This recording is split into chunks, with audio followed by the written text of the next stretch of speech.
Something was majorly wrong, but I didn't realize it until my health forced me to realize it. And for me, that moment came during a blizzard. It was 2 days before Christmas in West Michigan, and I found myself driving through whiteout conditions, doubled over in pain on my way to the ER. But this story does not start there. It started years earlier under fluorescent lights, sitting in my little cubicle at work with another blinding migraine. My vision was blurred and the light felt like knives, and if you've ever had a migraine, you know exactly what that feels like. I remember holding my head in my hands, just hoping that I could make it through another day.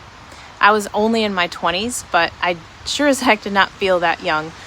I would drag myself through meetings at work, I would drive home exhausted, I would crash on the couch and spend my weekends just recovering enough to do it all over again on Monday. Prescription after prescription, nothing was working for me. One medication actually made me feel so dizzy that I felt like I was going to pass out every time I stood up, and then another one messed with my head so bad that I actually forgot the name of my own street driving home from work one day. The scariest part for me was that I was working hard to try to do everything right and nothing was working.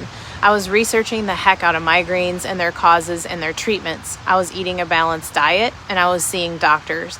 I was avoiding foods that were common triggers for people like overripe bananas and aged cheeses. But my energy disappeared, the weight crept on, and my body just felt like it was completely breaking down. Nobody could figure it out. And then came the blizzard. It was 2 days before Christmas, and I woke up with stabbing pain in my lower abdomen along with a fever. And outside, the snow was coming down sideways, and it was one of those West Michigan storms where the roads would literally disappear not long after the first snowflakes started flying. My work was thankfully canceled because by afternoon time, the pain had literally doubled me over and I had to do something. So I put on my boots, I got into my old Jeep, and I drove like 15 miles per hour down the road in whiteout conditions on the way to urgent care. By the time I got to urgent care, they took one look at me and they're like, "You cannot mess around with abdominal pain and fever," and they sent me straight to the ER. At first, at the ER, they thought it was appendicitis and they were about to take it out.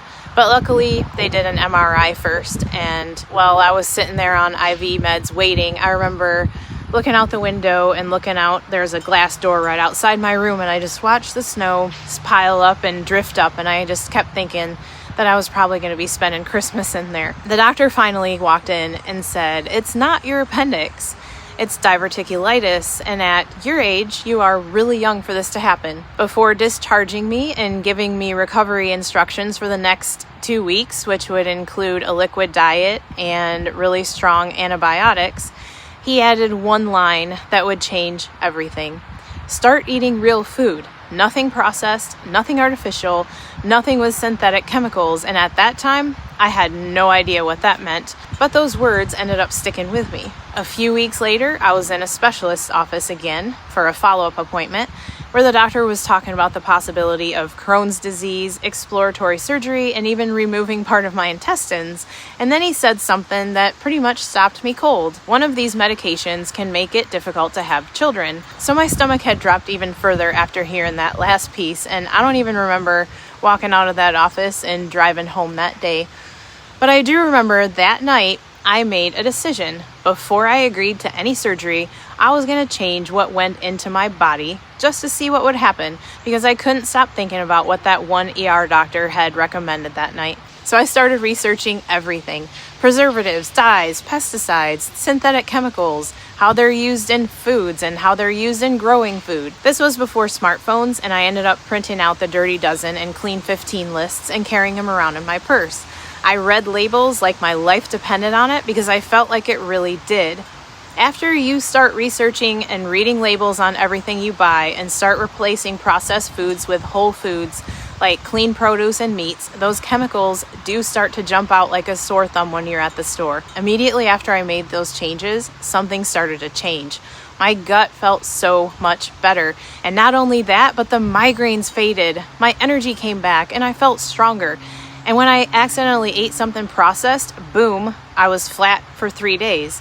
And that's when I knew that it was not a coincidence. It was cause and effect. And I still do get migraines to this day. Like when there's a big pressure shift with the weather, I'll get one, but not nearly the intensity and the frequency as they were when I was consuming those chemicals. Back then, nearly 20 years ago, organic food wasn't easy to find. I would drive across town to tiny farmers markets that would barely stay open through the season, and I would cut luxuries out just to make room for real food in my budget. I stopped eating out unless I knew the food was clean. I didn't travel very much, but when I did, I planned ahead so that I could have my food. Looking back, it all eventually became second nature, but in the beginning, it was a choice between comfort and my health. And it was worth every bit of sacrifice because it gave me my life back. And then one day I was remembering how actual tomatoes used to smell and taste when I was a kid from my family's garden. And that memory made me look out at my little deck and think, why not me? I was already growing pollinator gardens all over my little yard with native perennials, so why not grow the produce I had trouble finding and that I was unsatisfied with at the store? So I started small with a few containers of herbs, lettuce, tomatoes, peppers, and beans on my deck. I even had one of those upside down tomato planters with peppers on the top and tomatoes growing out through the bottom. It was nothing fancy, but it was real food grown by my own hands. And that's where everything began, and I haven't looked back since then. Because healing not only started in the ER with that one doctor's advice, it also started with my own little space that would end up changing my life. You don't have to grow 100% of your food in order to change your life. But once you do start growing it, you'll start to see store food differently, I promise. You'll notice the labels, you'll question the sources, you'll start to care again. And it's like gardening rewires your brain. It gets you outside and moving, and it's therapeutic in ways that words can't describe. Now that I have kids, this means even more. I want them to understand where real food comes from and how much it matters. I want them to be aware and to ask questions, to read ingredients and make their own choices. I'm not anti-doctor, and I'm definitely not anti-medicine, but I am pro-awareness. I'm pro-balance and pro-taking back control. I still buy our groceries, but now every choice feels intentional and I have fewer migraines, more energy, and more peace at home. For me, growing food became a quiet rebellion. It's my way to heal, simplify, and live intentionally. If you're ready to start your own version of this, here's what helped me the most. Just 3 simple things. Number 1, start tiny. 1 pot of herbs or 1 raised bed is enough to build your momentum. Number 2, read labels because you're going to be shocked by what's hiding in our food. Number 3, prioritize what matters and cut small luxuries out if needed to afford cleaner staples. So these steps aren't glamorous, but they definitely are real, and they changed my life before organic became a marketing term. That's why I made this channel 3 years ago, to show you how to grow food that actually feeds your family, no matter what kind of space you have, without feeling overwhelmed, so that you can feel the same transformation. My gardening journey has not been easy, and I almost quit a few years ago, and I want to show you my mistakes as well, so maybe you can avoid the same ones. But those same mistakes brought me to where I am now, in a space that feeds us. Food once made me sick, and growing food helped me heal in so many ways. And if you're in that place right now where you're tired, you're frustrated, and you're unsure of what's wrong, maybe my story can give you hope that change is possible, one step at a time. And if you'd like to see how I turned my small garden into a system that simplifies my whole life, grab my free training below. It's the same framework that helped me rebuild after burnout. Thanks so much for listening to my story, and please share it to anyone you think it might help. Thank you for watching, and I will see you in the next one.